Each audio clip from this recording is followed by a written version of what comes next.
ഞാൻ കുറച്ച് മുമ്പ് യൂട്യൂബിൽ ഒരു വീഡിയോ കണ്ടായിരുന്നു. ഈ ബിഗ് ബോസിലേക്ക് ഈ പ്രാവശ്യം ആരൊക്കെ വരും എന്നുള്ള രീതിയിൽ ഒരാൾ ഇരുന്ന് ഒരു വീഡിയോ ചെയ്യാണ്. അപ്പോൾ പുള്ളിക്കാരുടെ വീഡിയോ ഞാൻ ജസ്റ്റ് ഒന്ന് കണ്ടു നോക്കാൻ നേരത്തെ ആരൊക്കെ ആയിരിക്കും ഒന്ന് കാണാൻ രസമല്ലേ. ആ പേജ് കയറി നോക്കിക്കഴിഞ്ഞാൽ നിങ്ങൾക്ക് കാണാൻ പറ്റും. അപ്പോൾ അതിനകത്ത് ഒരാളുടെ പേരെന്ന് പറഞ്ഞാൽ പ്രവീൺ പ്രണവ് എന്ന് പറയുന്ന യൂട്യൂബ് ചാനലിനകത്ത് കൊച്ചു എന്ന് പറയുന്നത് ഇളയ അനിയനുണ്ട്. പുള്ളിക്കാരൻ്റെ പേരൊക്കെ പറയുന്നുണ്ട്. ചാൻസ് ഉണ്ട്. ഈ ചാൻസ് എങ്ങനെയാണ് വന്നതെന്ന് വെച്ച് കഴിഞ്ഞാൽ ഇവരുടെ ചാനൽ ഭയങ്കര റീച്ചാണ്. കൂടുതലും ലേഡീസാണ് ഇതൊക്കെ കണ്ടുകൊണ്ടിരിക്കുന്നത്.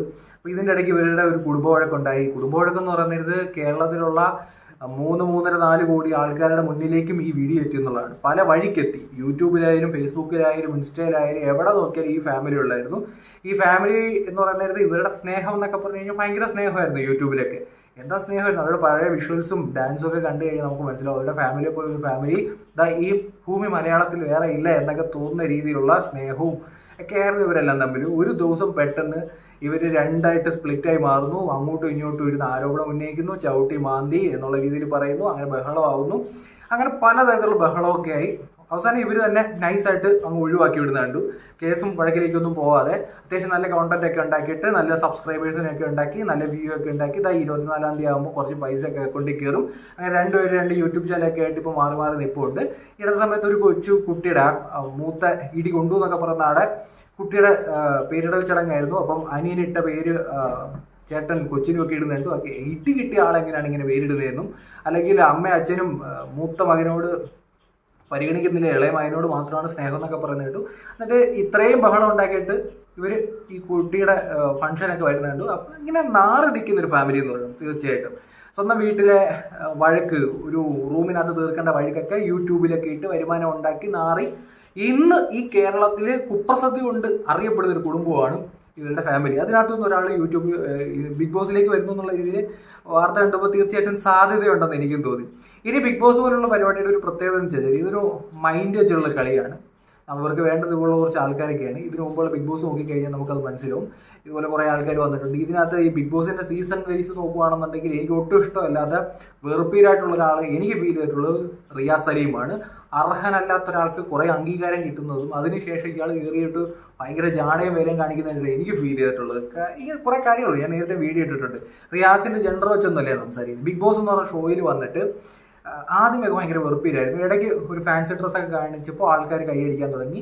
പിന്നെ പുറത്തിറങ്ങിയിട്ട് കുറേ നിലപാടൊക്കെ പറയുന്നു. ശരിയാണെന്ന് പലപ്പോഴും നമുക്ക് തോന്നിയിട്ടുണ്ട്. അതിനുശേഷം പുള്ളിക്കാരനുണ്ടാകുന്ന ഒരു അസ്വസ്ഥതയും ഈ റിയാസ് സലീമിൻ്റെ പെരുമാറ്റവും അഹങ്കാരവും ഒക്കെ കാണാൻ നേരത്ത് അത്യാവശ്യം മഹാബോറായിട്ട് ഈ റിയാസ് സലീം തന്നെ ബിഗ് ബോസിലേക്ക് എത്തുന്നത് ഡെവറോളി എന്ന് പറഞ്ഞ ഒരാളുകാരനാണ്. ഡെവറോളി എന്ന് പറഞ്ഞ ഒരാൾ തെറി വിളിച്ചിട്ടാണ് ബിഗ് ബോസിലേക്ക് റിയാസ് സലീമിന് ഒരു എൻട്രി തന്നെ കിട്ടുന്നത്.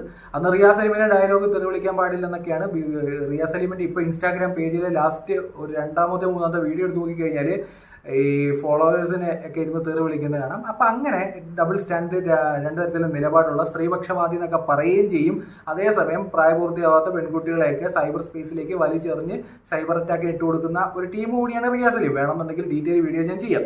അപ്പം ഇങ്ങനെ കുറേ ആൾക്കാർ സെലിബ്രിറ്റീസായി മാറിയിട്ടുണ്ട് ഈ ബിഗ് ബോസിൽ പോയിട്ട്. അപ്പം ലാസ്റ്റ് നമ്മൾ നോക്കുകയാണെന്നുണ്ടെങ്കിൽ ഈ ബിഗ് ബോസിൻ്റെ പ്രത്യേകത എന്ന് പറയുന്ന നേരത്ത് നമ്മൾ വിചാരിക്കുന്ന പോലെ എല്ലാവരും അവിടെ സെലിബ്രിറ്റി ആവണമെന്ന് നിർബന്ധമൊന്നുമില്ല.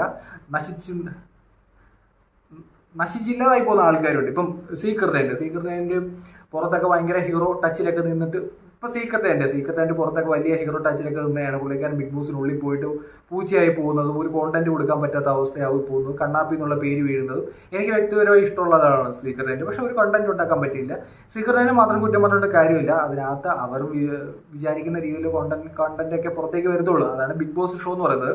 നമ്മൾ എത്ര പെർഫോം ചെയ്താലും ഷോ മാനേജ്മെന്റ് വിചാരിക്കും ആരെയൊക്കെ നല്ല രീതിയിൽ കാണിക്കണം, ആരെയൊക്കെ മോശമായി കാണിക്കണം, ആരുടെയൊക്കെ കോണ്ടന്റ് പുറത്തേക്ക് വിടണം, എങ്ങനെ ഈ ഷോ മുമ്പോട്ട് പോകണം, എന്തായിരിക്കണം ഇതിൻ്റെ കോണ്ടന്റ് എന്നൊക്കെ ബിഗ് ബോസ് എന്ന് പറഞ്ഞാൽ മാനേജ്മെൻറ്റാണ് ചെയ്യുന്നത്. ഇതൊരു ഇൻ്റർനാഷണൽ ബ്രാൻഡാണ്.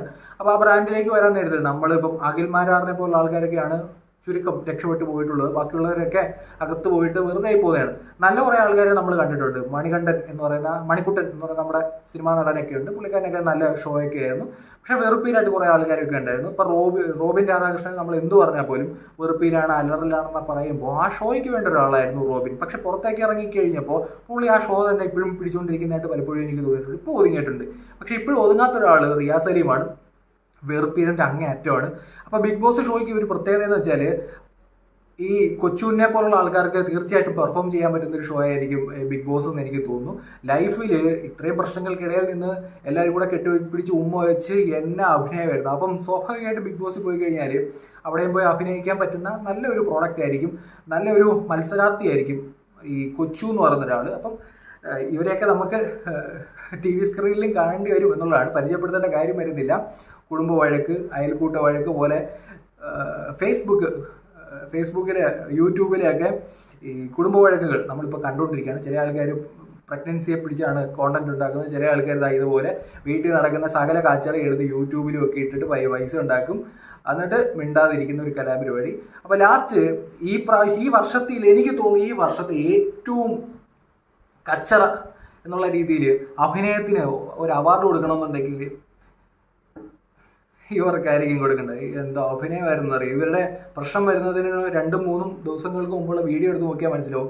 ഇവരുടെ വീട്ടിൽ തന്നെ ബ്യൂട്ടീഷ്യനായിട്ട് പോയിട്ടുള്ള അവരുടെ ഒരു യൂട്യൂബ് വീഡിയോ ഉണ്ട്. ഇവർ വീട്ടിൽ ക്യാമറ വരാൻ നേരത്ത് സ്നേഹം കാണിക്കുന്നതും ക്യാമറ കട്ട് ചെയ്ത് കഴിയുമ്പോൾ വേറെ രീതിയാവുന്നത്. അപ്പോൾ ഇങ്ങനെ പോലുള്ള ആൾക്കാർക്ക്, ഈ കൊച്ചുവിനെ പോലുള്ള ആൾക്കാർക്ക് തീർച്ചയായിട്ടും പെർഫോം ചെയ്യാൻ പറ്റുന്ന ഒരു ഇടമായിരിക്കും ബിഗ് ബോസ് എന്ന കാര്യത്തിൽ എനിക്ക് സംശയമൊന്നുമില്ല. എന്തായാലും പുള്ളിക്കാരൻ ഒരു യൂട്യൂബ് വീഡിയോ ഇട്ടിട്ടുണ്ട് ആരൊക്കെ ആയിരിക്കും ബിഗ് ബോസിലേക്ക് വരുന്നത് എന്നുള്ള രീതിയിൽ. അതിനകത്ത് ഈ ഒരു വീഡിയോ ഉണ്ടപ്പോൾ കറക്റ്റ് എന്ന് എനിക്ക് തോന്നി. ആദ്യമായിട്ട് പേജ് കാണുന്ന ഫോളോ ചെയ്യുക. നിങ്ങളുടെ അഭിപ്രായം കമൻറ്റ് ചെയ്യുക.